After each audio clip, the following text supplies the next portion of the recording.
네, 안녕하세요. 오늘은 동의보감 강의 시간입니다. 자, 정에 대해서 계속 다루고 있는데 그 관련 증상 중에 오늘은 뇌전이라는 거에 대해서 할 겁니다. 뇌전이라는 거에 대해서 정리를 해볼 건데 직역하면은 이거는 브레인이거든요. 뇌가 돌아간다 그런 느낌이잖아. 이거를 조금 자세히 한번 봐볼게요. 자, 일단 한자를 봅시다. 자, 한약에서 제일 중요한 단어 중에 하나죠. 장부라는 건데 이게 보시면은 옆에 육달월변이 있고 없고가 차이가 납니다. 아시겠어요? 그래서 이런 거지. 이런 장자도 있고 이런 장부도 있고 똑같은 건데 요 육달월변만 붙어서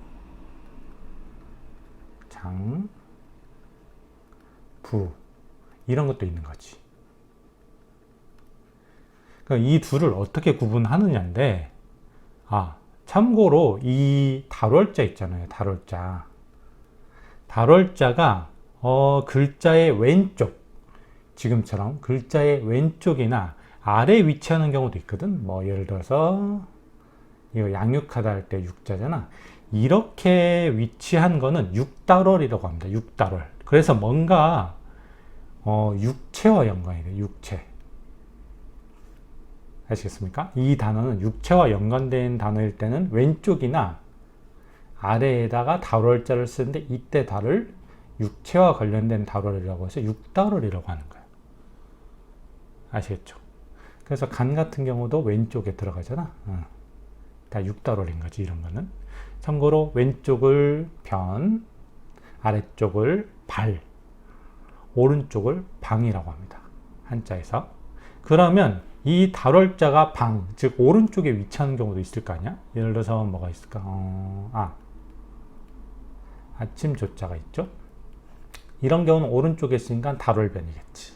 그래서 이런 거는 보통 어떤 시간과 연관됩니다. 시간. 그래서 이것도 아침조라는 거잖아. 그래서 약간 차이가 있어요. 이 달월자가 한자의 왼쪽이냐 아래에 들어가느냐 아니면 오른쪽에 들어가느냐에 따라서 그 단어가 의미하는 카테고리가 좀 달라진다 이거지. 그래서 장부에서는 이게 뭐이겠어요? 왼쪽에 변이 들어오니까 육달월 변이라고 봐야겠죠. 그러면 이 차이를 먼저 봐야지.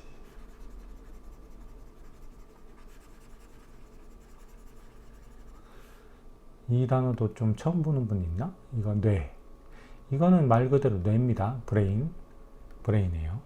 그래서 뭐랄까 핵심이라는 뜻도 있지. 우리의 핵심, 인체의 핵심 조직이기도 하지만 그냥 핵심이라는 뜻도 있어. 핵심 뇌. 그래서 그런 말 있잖아. 수뇌부의 결정이 다 결정한다 그런 게 있는데 이때 뇌가 이 뇌자를 쓴 겁니다. 브레인 뇌자를. 아시겠죠? 자, 그러면 계속 이어가서 이 장부에 육달월변이 없는 경우와 있는 경우, 들러붙은 경우 이 두 가지가 약간 다른데 이 있는 경우는 뭐냐면 예를 들어서 각 장부 자체를 의미한다고 보면 될 것 같아요. 그래서 예를 들어서 간, 장이라고 표현을 하잖아. 육달월변을 붙여서 이런 경우는 그 리버예요, 리버.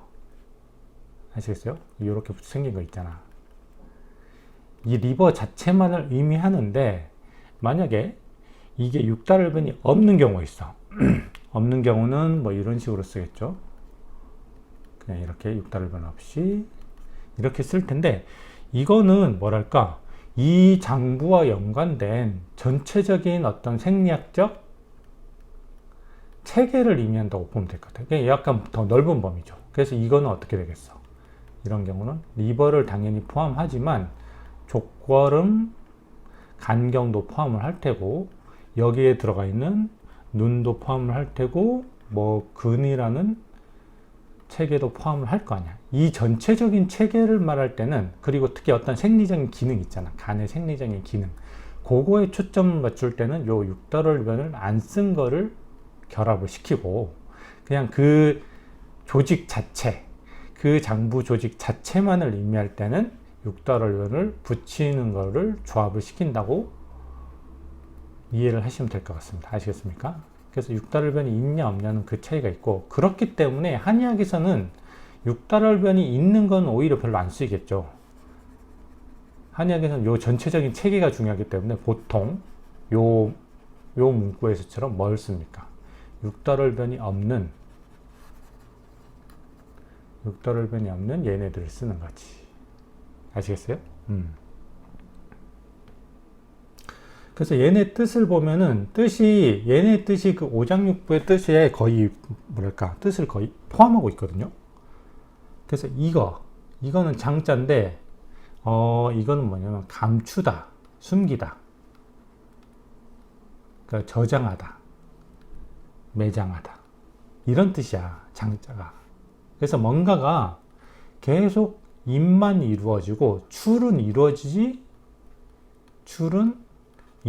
않는 거지. 계속 뭔가 쌓아두는 거예요.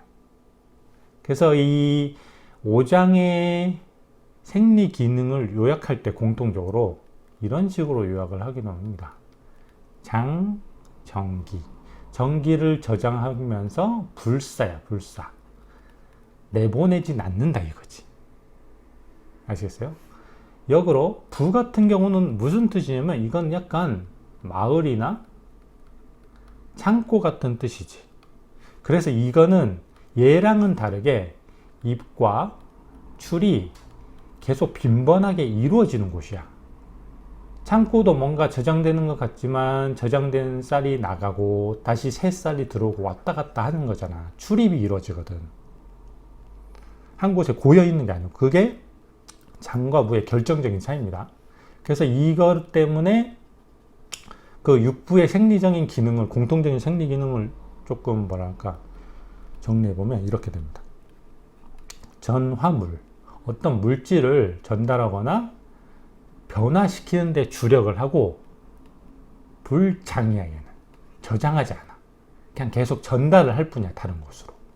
이게 오장, 육부의 공통적인, 각각의 공통적인 생리 기능이고, 그래서 오장 같은 경우는 어떻게 되냐면, 이거는 계속 나오고 시험에도 아마 나올 거예요. 만이 불실. 어떤 약간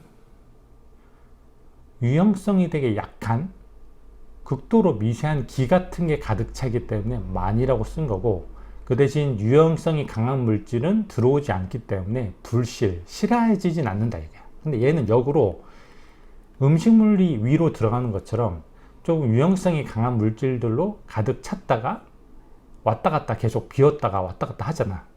그래서 얘가 육부 같은 경우는 실할 수는 있는데 그 전기가 저장되지 않아. 유형성이 약한, 무형성이 강한 전기가 저장되진 않기 때문에 만하진 않는다 이거지.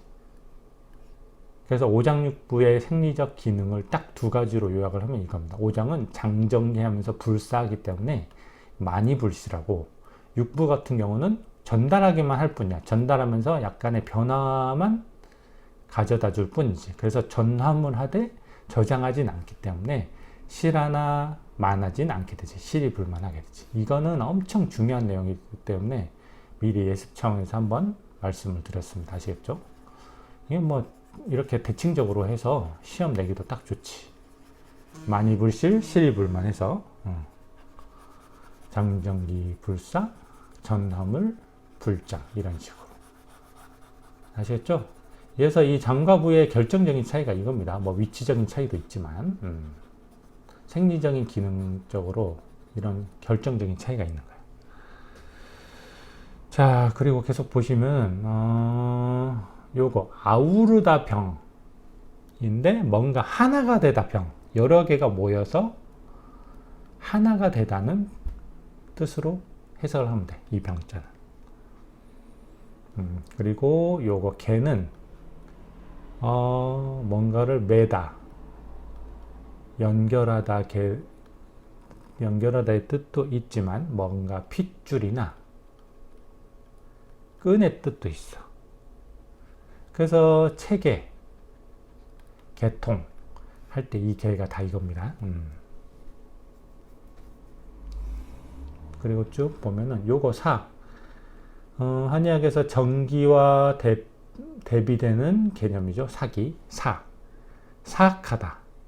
바르지 않다라는 뜻이야. 요 사자는. 그래서 언제 쓰면 말 그대로 사악하다라는 용법으로 쓰이고 간사하다, 요사스럽다라는 뜻으로도 쓰이고 그 구한말에 위정척사 운동이 있었잖아. 뭐 바른 거를만 이렇게 하고 삿된 거는 뭔가 배척을 해야 된다 이런 뜻이잖아. 그때 이 척사할 때 사자가 요겁니다. 아시겠죠? 그리고 쭉 보면은 요거 따르다수야. 따르다수인데 자 이거는 용법이 뭐냐면 되게 특이한 게 있어요. 자 에세이 있죠. 에세이가 한자어로 수필이야. 수필 아시죠? 근데 왜 이게 수필이냐면 따를 수의 부필이야. 이게 붓을 따라간다는 건데 수필이라는 게 사실 형식이 없는 산문이거든. 그러니까 특정 형식의 어떤 문학적인 특정 형식에 구애받지 않고 그냥 말 그대로 붓 가는 대로 쓴 형태의 어떤 산문을 수필이라고 하는 거지. 그런 면에서 이 수필이라는 표현은 아주 멋있죠. 붓 가는 대로 쓴 어떤 글이다. 사실 이런 것 때문에 한자를 조금 공부해야 되는 필요성이 있는 겁니다. 아시겠죠? 뭔가 이 광범위한 의미 있잖아. 말 그대로 형식에 구애받지 않고 붓 가는 대로 글쓴이 마음대로 쓴 무형식의 산문이라는 것을 그런 광대한 의미를 요 단 두 글자로 요약을 해냈기 때문에 한자는 반드시 필요합니다. 효율적인 언어 사용을 위해서라도. 그리고 이 숫자가 어디서 쓰이냐면 수행원, 따라다니는 사람들 있잖아. 수행원. 그리고 사자성어로 이게 있습니다. 부, 창, 부수. 이 부분은 이거 허즈번드랑 와이프입니다. 그리고 창과 수인데 이 수가 따르다 수고 창은 그거야. 남편이 뭔가 강력하게 주장을 하는 거지. 남편이 뭐라고 강력하게 주장을 하고 와이프는 어떻게 그거에 따라간다 이거지. 부창부수의 수자도 요 숫자입니다. 아시겠죠? 자, 그 다음에 쭉 보면은 요거 당기다 인. 그래서 견인하다 할 때 인자가 요겁니다. 인도하다 할 때 인자도 이거고, 그리고 급하다 급이야. 그래서 완급 조절할 때, 조절하다 할 때 급자도 이거고, 그리고 뭐 긴급 상황, 조급하다 할 때 급자도 요겁니다. 아시겠어요? 자, 그럼 이제 이 내용을, 뇌전에 관한 내용을 한번 쭉 봐볼게요. 이 뇌전에 관한 내용은 어디 나온 거냐면 황제내경 영추 대홍론 편에 나옵니다.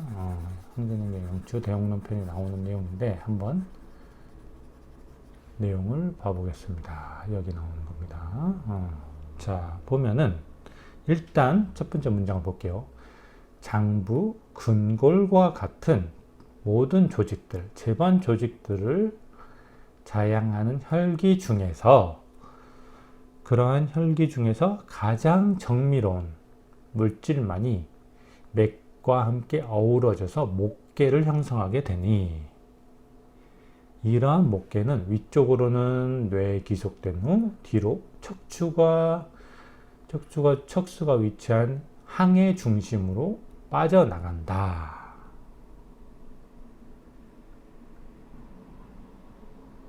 자, 이게 무슨 말이냐면 예를 들어서 이런 거지. 눈이니까 시신경을 떠올리면 되겠죠.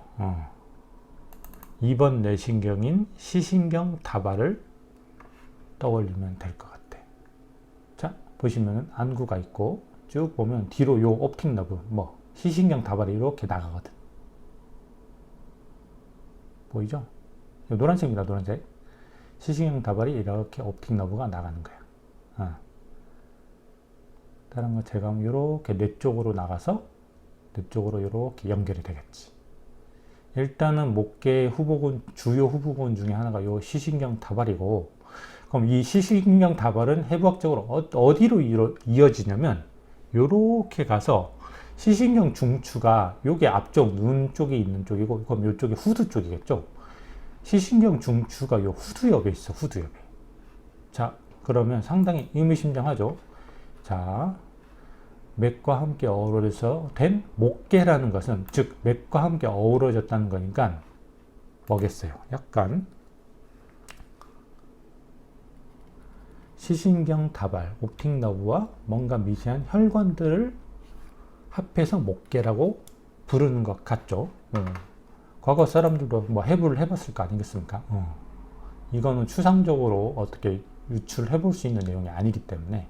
그래서 지금 이 혈관들 있잖아. 빨강, 파란색 혈관들도 있고, 아까 보여드렸던 요 옵틱 너브 노란색도 있고, 지금 얘네가 다 모여져서 뭔가 하나의 어떤 끈을 형성하면서 뒤로 쭉 뇌까지 연결이 되죠. 지금 이거를 아마 제가 볼 때는 목계라고 하는 것 같아.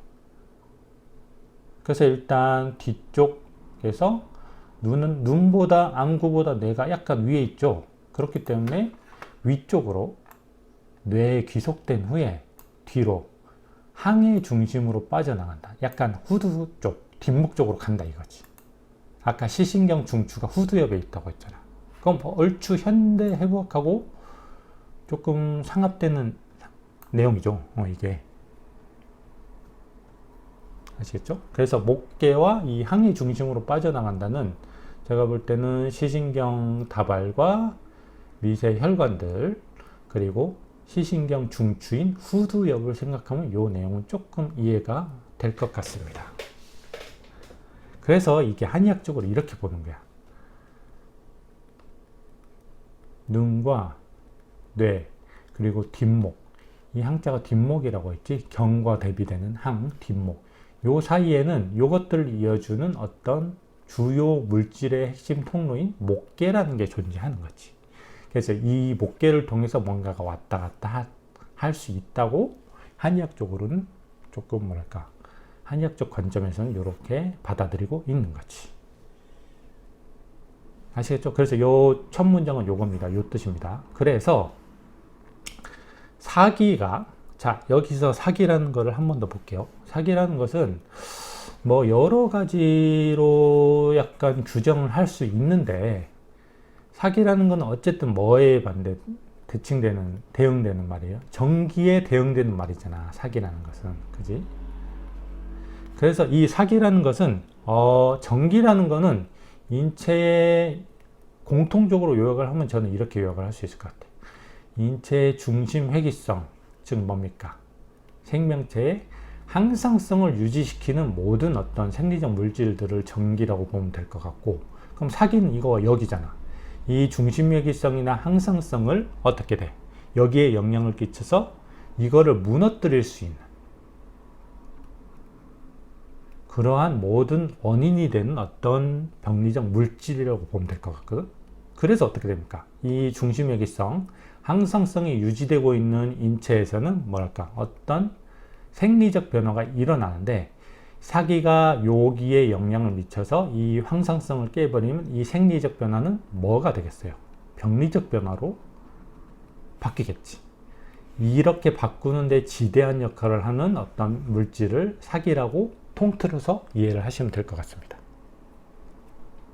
아시겠죠? 그래서 예를 들어서 이런 거 있잖아. 간단하게 풍한사라고 하는데, 풍한사가 우리 몸에 침투해서 만약에 항상성을 무너뜨려. 그러면 예를 들어서 체온의 항상성을 무너뜨리면 찬 기운에 대한 적응성이 일단 떨어지면서 추운 기운을 싫어하는 오한이라는 증상이 나타날 수 있겠고, 그지? 그리고 코에 적절한 분배가 이루어져야 되는데, 이 항상성도 깨져버리면 코에서 과도한 분비물이 나오면서 불편한 어떤 증상, 청체라는 증상이 나타나는 맑은 콧물. 그래서 이렇게 어떤 인체의 항상성을 깨뜨릴 수 있는 어떤 물질들을 통틀어서 사기라고 이해를 하시면 될 것 같습니다. 아시겠죠? 물론 그 중에서도 외부에서 기인한 병리적 물질을 유독 사기라고 정의를 하는 것 같습니다. 그래서 전기와 사기의 핵심적인 차이는 뭐다? 인체 향상성, 중심회귀성을 유지시키는데 노력하는, 주력하는 물질이냐, 아니면 그거를 파괴하고 깨트리기 위해 노력하는 물질이냐, 이렇게 정리를 하면 될 것 같아. 그래서 이러한 사기가 인체 어디든 적중할 수 있겠죠. 근데 일단은 뒷목에 적중했다고 치자. 그 시신경 중추인 후두엽에 가까운 뒷목에 적중했다고 칩시다.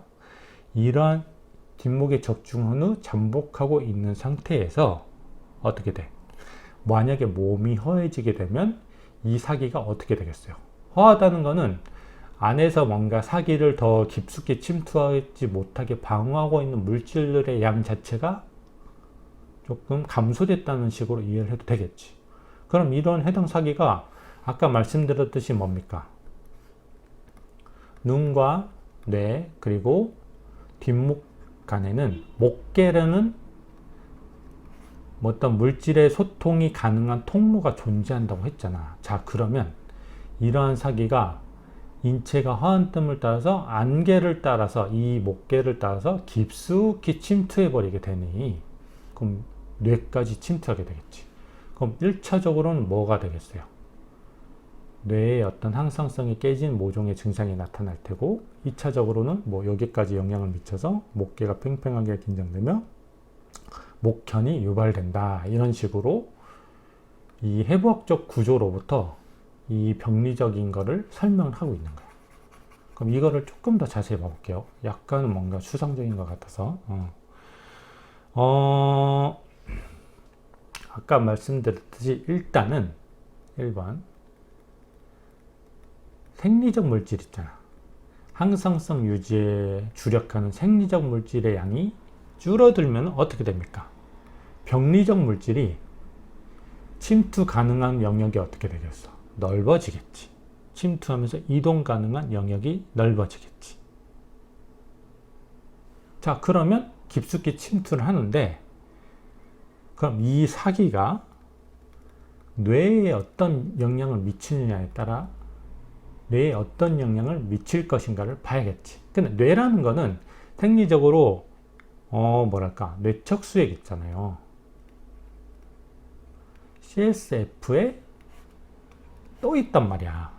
뇌는 약간 물 위에 둥둥 떠 있는 이런 상태예요. 뇌가 떠 있지 않다면 뇌가 이렇게 눌리면서 어떻게 돼? 밑에 있는 조직들은 항상 괴사를 해버리겠지.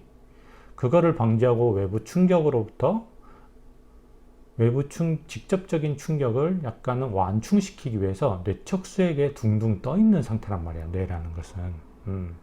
그렇기 때문에 우리가 급격하게 자세를 변환시키거나 외부 충격을 입더라도 뇌는 직접적으로 타격을 받지 않는 거지. 그럼 이게 어떤 뇌의 항상성 유지 기전이라고 보면 되겠죠. 그러면 이 사기는 이 항상성 유지 기전에 직접적으로 뭔가 타격을 입히겠지. 그래서 아까 말씀드렸듯이 우리가 어떤 동작을 취하더라도 앉아있다가 갑자기 일어나서 달리거나 그러더라도 사람에 따라 차이는 있지만 이 뇌가 그냥 항상 여기 떠 있어서 크게 영향을 받지 않을 수 있는데 갑작스러운 자세 변화나 이런 경우에 뭔가 뇌가 크게 동요되는 듯한 느낌이 들 수 있겠지. 사기가 만약에 이 어떤 항상성 기전에 악영향을 미친다면. 그래서 나타나는 증상이 뇌전이라고 보입니다. 참고로 이 떠 있는 것 자체가 이 부하를 엄청 줄여주는데, 예를 들어서 이런 식으로 이런 말이 있어요. 일단은 뇌 자체의 하중이 1400에서 1500g 이 정도 된다고 보거든. 근데 뇌척수액에 떠 있음으로써 이 하중 자체가 25g으로 급감한다 이거지. 뇌의 어떤 부담이, 어떤 그 무게에 의한 부담이 상당히 줄어든다 이거예요. 그거에 대해서 그거에 지대한 역할을 수행하는 게 이 CSF, 뇌척수액인데, 이 항상성 유지에 이 사기가 타격을 가하면 뇌가 뭔가 크게 자세 변화나 이런 거에 따라서 크게 동요되는 듯한 느낌이 나타날 거란 말이지. 그래서 나타나는 게 어떤 뇌전, 뭔가 뇌가 핑핑 돌아가는 듯한 느낌일 거고. 자, 그러면 세 번째로 뇌전이 있으면은 일단 아까 옵틱 너브 시신경 다발이 직접적으로 어떻게 되어 있어요? 여기 옵틱 너브가 시신경 다발인데 요렇게 가서 뇌하고 직접적으로 연결돼 있잖아. 그럼 단순하게 물리적으로 생각했을 때 이 뇌 자체가 뭔가 동요가 되면은 요것도 어떻게 되겠어요?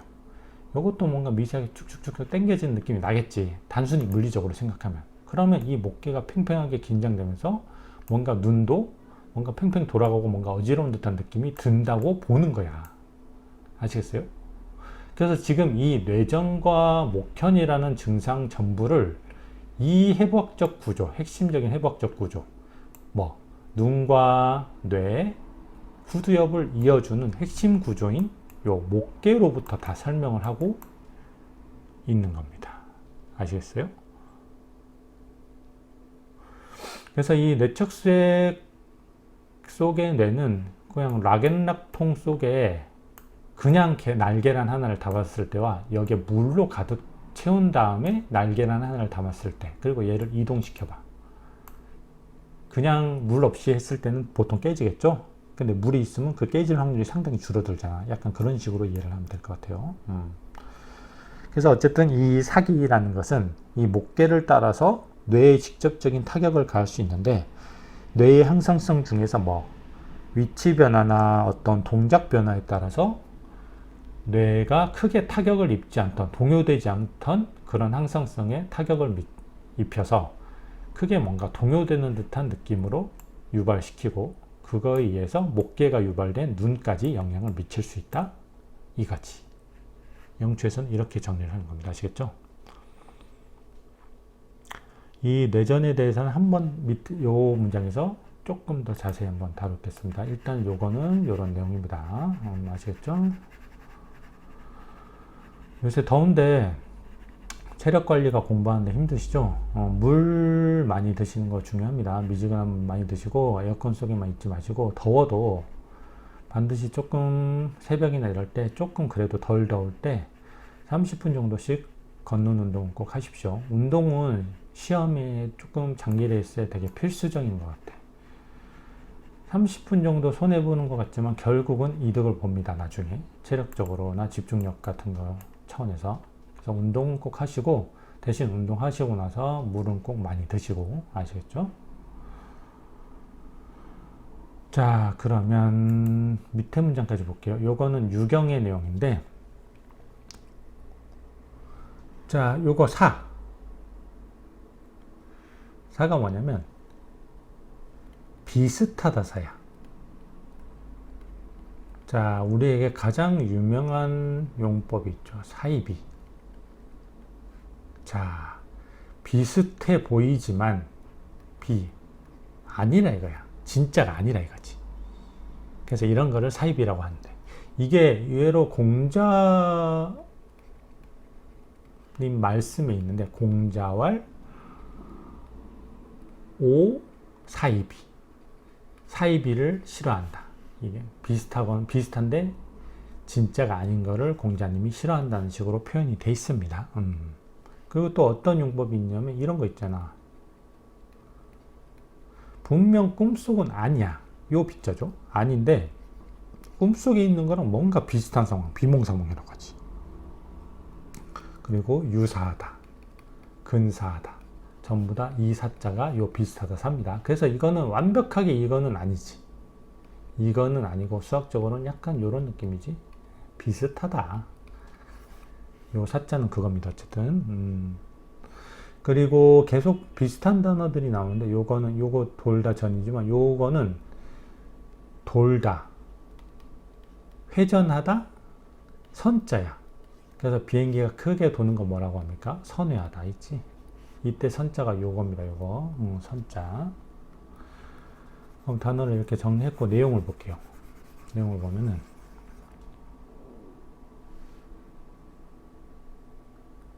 자, 뇌전이라는 것은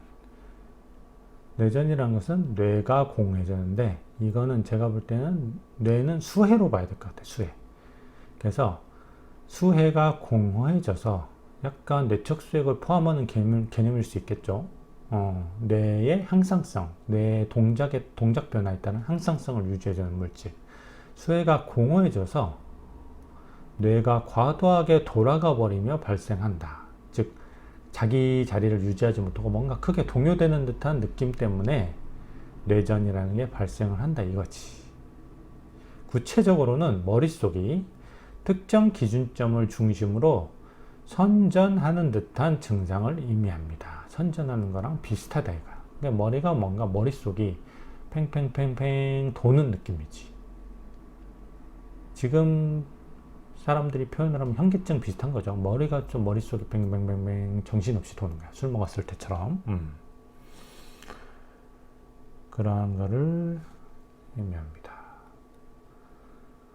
이 목현이라는 거는 나중에 할 거고, 자 보시면은 하나만 더 정리를 할게요. 이게 그러면 실제로 뇌가, 그 거대한 뇌가 척수랑 연결됐잖아. 이게 실제로 돌아갈 거냐? 그러진 않을 거란 말이지. 사기가 들어왔다고 해도 그게 들어가진 않는데 실제로 어떤 동요되는 파동은 있겠죠. 그리고 이렇게 봐야 될 것 같아. 예를 들어서 이런 거 있잖아. 지구라는 엄청 거대한 우리가 살아가고 있는 기반이 되는 구조적 물질이 있는데 얘가 잠깐 기침을 해. 예를 들어서 미세하게 지진이 일어나. 미세하게 지진이 일어나는데 이 위에 살고 있는 수백 명, 수천 명의 사람들은 거의 몰살당하죠. 그런 느낌이야. 근데 이거는 지구적 입장에서 보면 그냥 살짝 기침하고 재채기 한 정도에 불과해. 아무런 영향도 없어. 근데 이 위에 살고 있는 미세한 어떤 생명체들은 지대한 영향을 받지. 약간 그런 식으로 봐야 될 것 같아. 사기가 여기에 뇌에 작용을 했다고 해서 뇌가 실제로 팽글팽글 팽이처럼 돌아가냐? 그러진 않는데 어떤 뭐랄까 이 동요되는 거에 대한 저항성을 깨트려서 이 전체 거대한 뇌가 요동하진 않지만 이 뇌 내에 미세한 어떤 회전이나 어떤 동요와 관련된 연관 물질들이 있을 거 아니야. 연관 조직들이 있겠지. 얘네는 변화가 있겠지. 그게 얘네가 동요됨으로써 어떤 요런 머릿속이 선전하는 듯한 증상, 뇌전이 유발되는 거고. 이렇게 봐야 될 것 같아요. 그렇죠? 그래서 뇌가 팽팽 실제로 돌아간다 이런 식으로 해석을 하면 안 되고 여기에 어떤 타격을 입혀서 이 뇌가 뇌 내에 미세한 조직들마저도 다 동요시키지 않는 그런 항상성이 유지되고 있었는데 그러한 항상성에 사기가 타격을 입히기 때문에 그런 외부에서 봤을 때 이 거대한 뇌는 크게 동요되지 않지만 이를 구성하는 미세한 조직들에서는 동요가 일어나고 그게 우리한테 뇌전이라는 뭔가 팽팽 도는 듯한 증상으로 나타난다. 이런 식으로 이해를 하셔야 조금 합리적일 것 같습니다. 아시겠죠? 약간의 지각 변동이 그 위에서 사는 생명체들에겐 어마어마하게 큰 영향을 미치듯이 그런 식으로 이해를 하시면 될 것 같습니다. 아시겠죠? 자, 그럼 오늘 뇌전에 대한 얘기, 즉 머리가 팽팽 도는 듯한 요 증상은 왜 나타나는지 요거에 대해서 시신경 중추나 이런 거와 연관지어서 한번 정리를 해봤습니다.